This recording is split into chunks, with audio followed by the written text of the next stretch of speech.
Magandang buhay sa atin lahat, guys. What is long-term investment?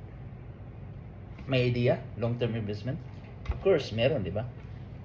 Long is long period. Kumbaga, matas-taas na antayin, long period. So, investment.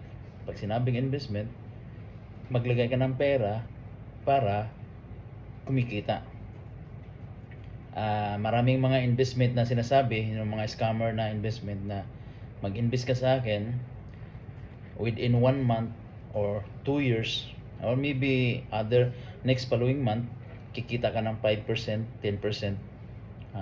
That is scam.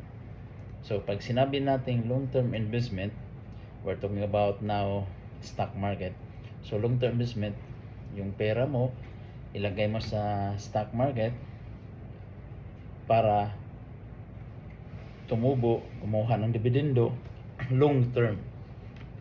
While nandun yung pera mo, tumutubo siya, kumukuha ng dividendo. Ganon ang ating investment, long term investment natin.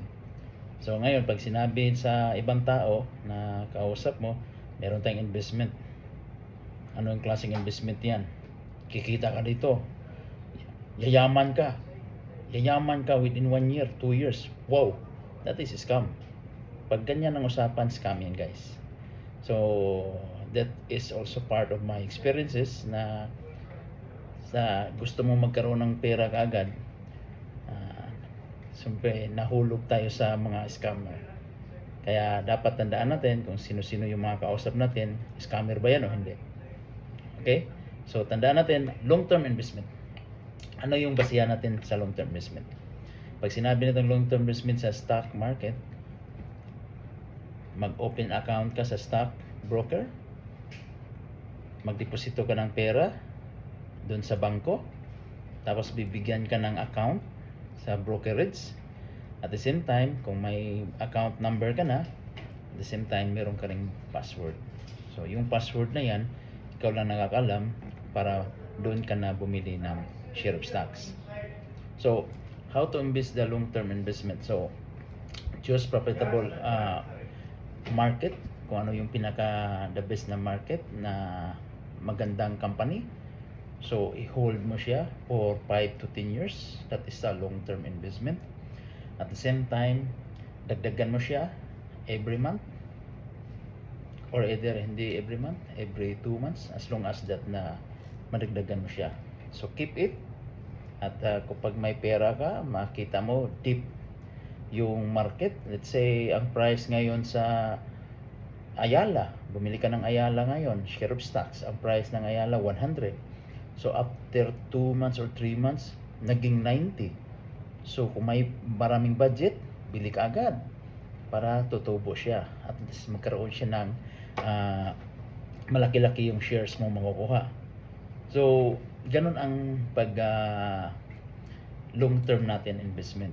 So tandaan natin lagi na yung pera, once na pinasok natin yung pera sa ating investment, kumbaga hindi mo kailangan within 5 years, hindi mo kailangan within 10 years. Kumbaga spare na money. Ngayon, base sa aking experience, meron akong utang. Let's say sumasahod ako, paglagay natin sumasahod ako ng 10,000. Yung 10,000, ang utang ko which is 7,000. So yung 3,000 ko para sa pamilya pagkain. Kasya ba ang 3,000? What do you think? Hindi kasya, di ba? So pipilitin ko na magkuha ako ng kunting amount para doon sa shares of stocks ko. At unti-unti ko siyang binabayaran yung mga utang ko. At unti-unti din ako nakapag-umpisa sa aking long-term investment. So ganun ang ginagawa ko. May utang ako, nag-i-invest ako, parallel. Kumbaga tuloy-tuloy. Basta utang, investment, hanggang masanay siya, hanggang masanay ka, tuloy-tuloy yung investment mo every month, unti-unti ring nababayaran mo yung utang mo, credit card, loans, etc. Utang sa mga tao, bayaran mo utang sa mga tao. Tapos, tuloy-tuloy siya hanggang after ilang years, natapos yung utang, meron kang investment. That's the best way how to do that. Okay? Keep it and go, go, go, go na.